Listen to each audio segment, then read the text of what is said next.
नमस्कार, म प्रेम प्रकाश। यति बेला म मलेसियाको कुलालमपुर स्थित केएलसीसी अगाडिबाट तपाईँलाई म महत्त्वपूर्ण जानकारी गराउँदैछु।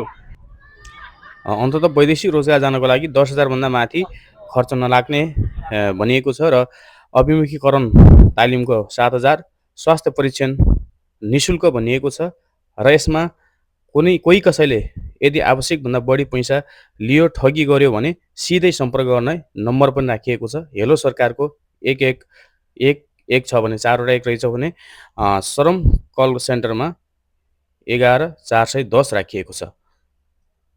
यो सूचना प्रकाशित हुँदै गर्दा मलेसियाको सन्दर्भमा चाहिँ धेरै पैसाहरू असुली भइरहेको छ, जुन यहाँ 1700 बेसिकभन्दा माथि प्राय कुनै कम्पनीमा छैन। तर पनि नेपालमा आउँदाखेरि त्यहाँ धेरै हुन्छ, ओटी चल्छ भनेर एउटा भ्रम छरेर बिचौलियाहरूले 5 लाख 4 लाखदेखि माथि नै लिने जुन बिचौलियाहरू छन्, यिनीहरूलाई सम्बन्धित निकायहरूले छानबिन गरेर कारबाहीमा ल्याउनुपर्छ। धन्यवाद।